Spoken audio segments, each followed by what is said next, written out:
Avez-vous déjà entendu parler de la notion d'écocide? Alors pour tenter de donner une définition, je vous propose aujourd'hui de réfléchir à ceci. Pourquoi est-ce qu'une civilisation voit le jour, se développe, connaît son apogée, puis décline et parfois disparaît totalement? J'ai donc choisi 3 cas de figure dans l'histoire: la civilisation maya en Mésoamérique, la civilisation khmer en Asie du Sud-Est et la civilisation européenne qui évidemment nous concerne aujourd'hui. D'abord la civilisation maya. Les hommes qui l'ont façonnée descendent des grandes migrations qui sont passées de Sibérie vers l'Amérique du Nord à travers le détroit de Bering. La civilisation maya s'est développée dans la région mésoaméricaine, c'est-à-dire entre l'actuel Sud-Mexique, le Guatemala, le Belize, le Honduras et le Salvador. Elle connaît son développement le plus important dans les basses terres du Petén. Pourtant, là, la forêt est dense, il y a peu de rivières et des nappes phréatiques profondes. Or, c'est justement par leur maîtrise de l'eau que les Mayas ont développé un système alimentaire qui a pu générer des surplus. Concrètement, sur les terrains plats, les Mayas entretenaient des canaux, surélevaient les champs à l'aide de boues fertilisantes pour retenir l'humidité et ainsi augmenter les rendements sans épuiser les sols.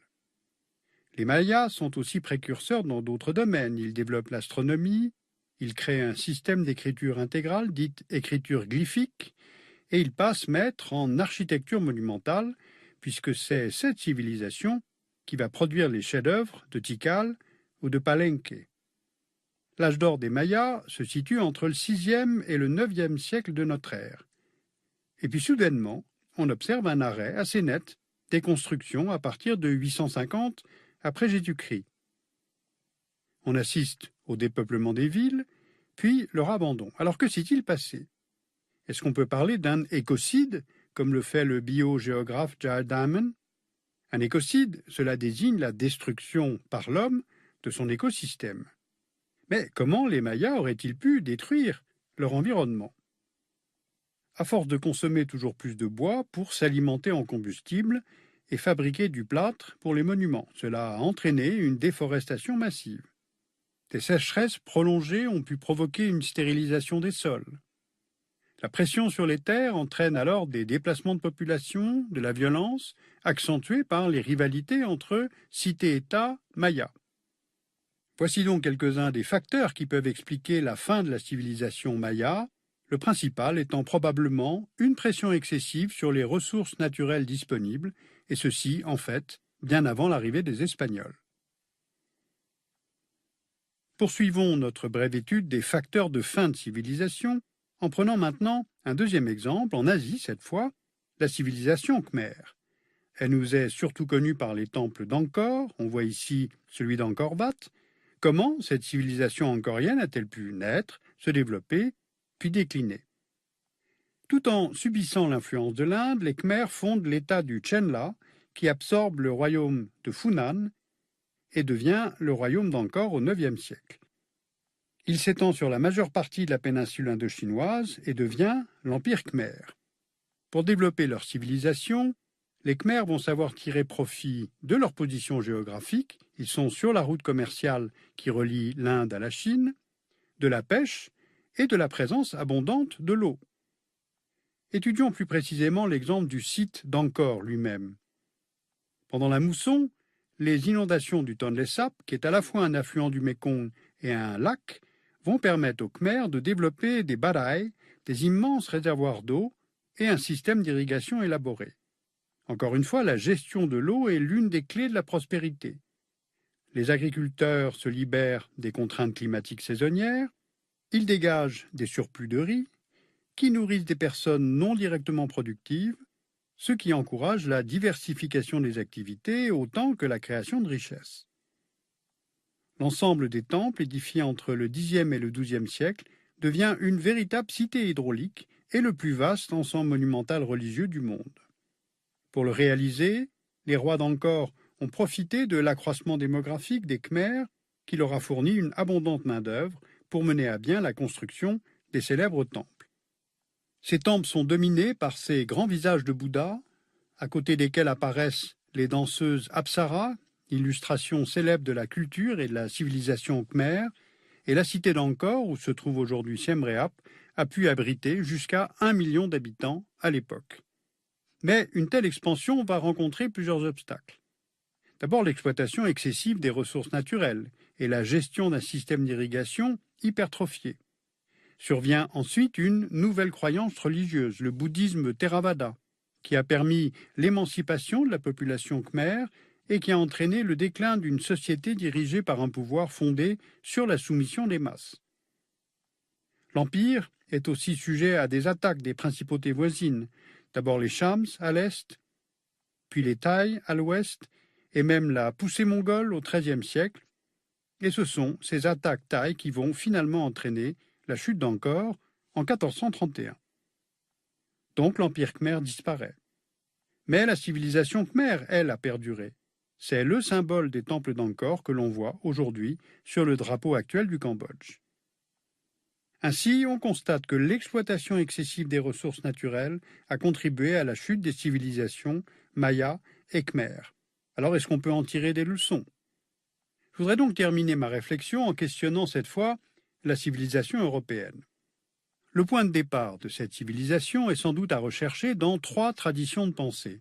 Athènes, qui incarne une expérience démocratique dès le siècle de Périclès, Rome, pour l'invention du droit privé, Jérusalem, pour la naissance de la chrétienté. On voit sur cette carte d'aujourd'hui l'extension de cette religion qui perdure toujours au XXIe siècle, qui influence notre culture, nos pratiques, et ceci que l'on soit croyant ou pas. L'Europe, c'est aussi la Renaissance, avec son raffinement artistique et l'effervescence intellectuelle de cette époque. Au début du XVe siècle, l'étape majeure des grandes découvertes, initiée par les caravelles portugaises et espagnoles, permet à l'Europe de sortir du continent en diffusant ses technologies et en imposant souvent de force la chrétienté à l'échelle mondiale. Et d'ailleurs, c'est sans doute à cette période que les Européens commencent à développer ce sentiment étrange de supériorité de leur civilisation. Les monarchies portugaises et espagnoles procèdent pour la première fois à un partage du monde avec le traité de Tordesillas en 1494, suivi dans un très long processus de colonisation par les Anglais, les Français, les Hollandais. À la veille de la Première Guerre mondiale, l'Europe est triomphante, c'est l'Europe de la révolution industrielle, l'Europe du progrès, et pourtant elle est au bord de l'effondrement. Avec la Grande Guerre de 14-18, les totalitarismes qui vont suivre, la Deuxième Guerre mondiale, comment ne pas avoir l'impression que l'Europe se suicide? Or, la période post-1945 est à nouveau créatrice. L'Europe fonde, avec 6 États, un marché commun, comme pour se tenir à l'écart de tout risque de retomber dans sa propre histoire. Ce marché commun est devenu aujourd'hui l'Union européenne, avec ses 27 membres. L'Europe s'est reconstruite avec l'aide des États-Unis et adopte le modèle économique dominant, c'est-à-dire le modèle capitaliste euro-américain. Et il se diffuse alors partout, par le CDE, par l'OMC, par le G8, puis le G20, et même en Russie, en Chine et dans les pays émergents. Or, cet immense succès de la civilisation globalisée euro-américaine entraîne, en même temps, 2 crises majeures et globales.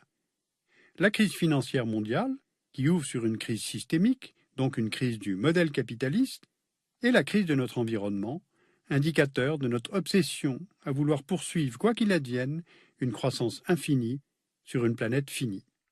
Prenons un exemple. L'excès d'émissions de CO2 venant des énergies fossiles entraîne le réchauffement du climat, dont les conséquences sont particulièrement fortes et visibles dans l'Arctique. Regardez cette image satellite qui montre la calotte glaciaire du Groenland.